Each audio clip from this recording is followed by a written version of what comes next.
پورے ملک میں ہر رہنما یہ بات کر رہا ہے، لیکن سرفراز بگٹی صاحب بار بار یہ کہہ رہے ہیں، خاص طور پر بلوچستان اور کے پی کے حالات کے حوالے سے۔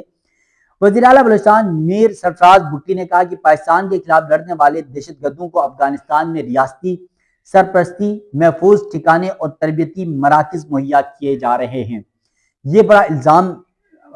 ہے اور یقیناً پاکستان ہمیشہ یہ کہتا رہا ہے کہ افغانستان کی سرزمین پاکستان کے خلاف استعمال ہو رہی ہے، اور اب سرفراز بگٹی صاحب تو کہہ رہے ہیں کہ اب بھی جو موجودہ افغان طالبان امارات اسلامی کی حکومت ہے وہ ان تمام دہشت گردوں کی سرپرستی بھی کرتی ہے، محفوظ ٹھکانے بھی فراہم کرتی ہے، اور پھر ان کو تربیتی مراکز بھی مہیا کر رہی ہے۔ وزیر اعلیٰ بلوچستان نے ایک پریس کانفرنس میں بتایا کہ بلوچستان میں 4G موبائل نیٹ ورک کی معطلی دہشت گردوں کی جدید مواصلات سرگرمیوں کو روکنے کے لیے کی گئی۔ ان کا کہنا تھا کہ دہشت گرد ایسے جدید ذرائع استعمال کر رہے ہیں جو خفیہ اداروں کی پہنچ سے بھی باہر ہیں۔ سرفراز بگٹی نے کہا افغانستان ہمارا برادر ملک ہے، لیکن وہ دہشت گردوں کو تربیت دے کر پناہ گاہیں فراہم کر رہا ہے۔ انہوں نے افغان طالبان حکومت پر زور دیا کہ وہ دوحہ معاہدے پر عمل کرے اور اپنی سرزمین کو کسی دوسرے ملک کے خلاف استعمال نہ ہونے دیں۔ یقیناً آپ کو پتہ ہے افغانستان میں ہونے والے ان دہشت گردوں کی جو ہے تربیت یا ان کی جو سہولت کاری ہے، اس کی وجہ سے آس پاس کے جو تمام دوست ممالک ہیں یا پڑوسی ممالک ان کے لیے خطرات ہیں، لیکن سب سے زیادہ خطرہ پاکستان کے لیے تھا اور ہے اور رہے گا۔ وزیر اعلیٰ کے بلوچستان نے انکشاف کیا کہ حالیہ دنوں میں بلوچستان میں مارے جانے والے دہشت گردوں کی ایک بڑی تعداد کا تعلق افغانستان سے تھا۔ انہوں نے بتایا کہ بدھ کے روز کے ایک کارروائی میں 2 دہشت گرد مارے گئے، جبکہ ایک نے ہتھیار ڈال دیے۔ مارے جانے والوں میں سے ایک دہشت گرد پیشے کے لحاظ سے وکیل تھا اور وہ پاک فضائیہ کے اہلکاروں کے قتل کے مقدمے میں مطلوب تھا۔ رہنمائی کے ایک سوال پر سرفراز بگٹی نے ریحان گل کی مبینہ ہلاکت سے متعلق رپورٹس کو بڑی کامیابی قرار دیا، اگرچہ انہوں نے کہا کہ اطلاعات تاحال غیر مصدقہ ہیں۔ انہوں نے یہ بتایا کہ وفاقی اور صوبائی حکومتوں نے مصنوعی سیاروں کی مدد سے پوسٹ کی کاشت روکنے کا فیصلہ کیا اور اب پاکستان کی پوسٹ سے پاک حیثیت پر کوئی سمجھوتہ نہیں کیا جائے گا۔ سرفراز بگٹی نے یہ الزام بھی لگایا کہ دشمن قوتیں دہشت گرد تنظیموں کو استعمال کر کے بلوچستان کو غیر مستحکم کرنے کی کوشش کر رہی ہیں اور اسی جنگ کی پشپنائی بھارتی خفیہ ایجنسی کر رہی ہے۔ ہم پر انٹیلیجنس بنیادوں پر جنگ مسلط کی گئی۔ پھر انہوں نے کہا کہ سروسز کے معطلی کے فیصلے پر بات کرتے ہوئے کہ فوجی انہوں نے کہا کہ اس اقدام کا مقصد عوام کو پریشان کرنا نہیں بلکہ دہشت گرد نیٹ ورک کے خاتمے کے لیے یہ قدم ناگزیر تھا۔ ان کے مطابق یہ فیصلہ قانون نافذ کرنے والے اداروں کے لیے بہت مددگار ثابت ہوا ہے۔ آخر میں بلوچستان کے پسماندہ علاقوں کے عوام کو قتل کرنے والے عناصر کو تنقید کا نشانہ بناتے ہوئے انہوں نے کہا کہ ایسے اقدام کا کوئی جواز نہیں بنتا جب وہاں کے لوگ پہلے ہی محرومیوں کا شکار ہیں۔ یقیناً کچھ روز قبل سپریم کورٹ میں بھی آئے تھے، سپریم کورٹ بار کی نے ان کو بلایا تھا وزیر اعلیٰ بلوچستان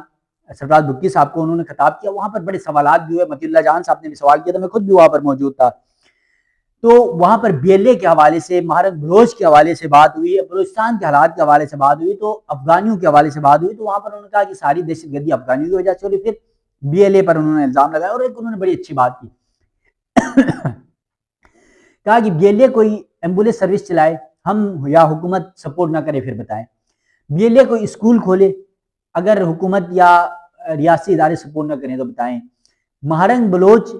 اچھا کوئی کام کرے ہم سپورٹ نہ کریں تو بتائیں، ورنہ ریاست کے خلاف پروپیگنڈا چاہے مہارنگ بلوچ کرے، BLA کرے یا کوئی بھی کرے، کسی صورت برداشت نہیں کیا جائے گا۔ یہ یقیناً ان کے اچھے اقدام تھے اور پھر انہوں نے کچھ اپنی دور حکومت میں اٹھائے گئے اقدامات کا ذکر کیا، انہوں نے کچھ اسکولوں کا ذکر کیا کہ انہوں نے 200 کے قریب اسکولز قائم کیے بلوچستان کے اندر، یہ بہت اچھی اسٹریٹجی بتائی۔ اور پھر انہوں نے کہا کہ جو دہشت گردی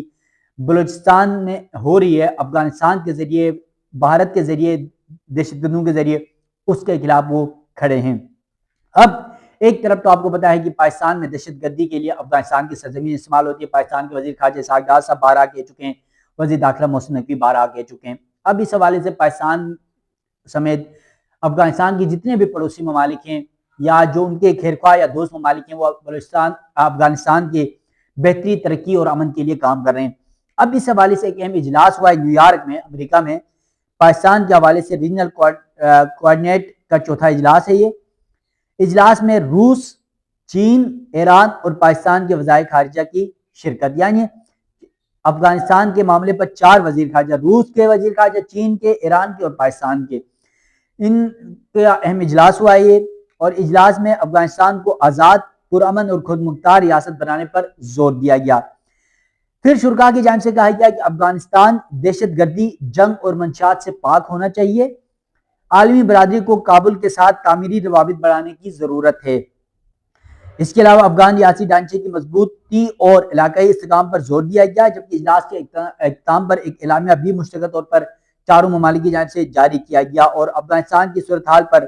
مکالمہ ہمیشہ تعمیری رائے چاروں ملکوں کی جانب سے کہا گیا، اور مستقبل میں افغانستان کے امن، افغانستان کی ترقی اور پھر وہاں پر خوشحالی، عوام کی خوشحالی اور اس ریاست کی خوشحالی کے لیے مل کر تمام پڑوسی ممالک اور دوست ممالک کی جانب سے اقدامات اٹھائے جائیں گے۔ یہ ایک بہت بڑی ڈیولپمنٹ ہے، خاص طور پہ ان کے لیے، افغانستان کے لیے اور افغان ان مہاجرین کے لیے جو پچھلے 40-50 سال سے در بدر کی ٹھوکریں کھا رہے ہیں، کبھی اس ملک، کبھی اس ملک، کبھی ادھر کبھی ادھر، اور کبھی دہشت گردی کا سامنا، تو کبھی مسائل، چاہے وہاں کی عوام ہو یا مہاجرین ہو، سب کے لیے۔ تو یقیناً یہ ایک اچھا پلان ہے جو پڑوسی ممالک یا دوست ممالک کی جانب سے کیا جا رہا ہے، لیکن اس تمام تر معاملے کے اندر افغان طالبان حکومت کو، امارات اسلامی حکومت کو یہ سوچنا ہوگا، یہ کرنا ہوگا کہ وہ اپنی سرزمین دہشت گردوں کے استعمال سے روکے، چاہے وہ اپنے ملک کے لیے ہو یا دوسرے ممالک کے لیے ہو۔ ناظرین، افغان مہاجرین کے انخلا ہو یا پھر پاکستان افغانستان تعلقات سے متعلق ڈیولپمنٹس ہوں گی، وہ وقتاً فوقتاً آپ ناظرین کے سامنے رکھتا رہوں گا۔ مجھے دیجیے گا اجازت، اللہ حافظ۔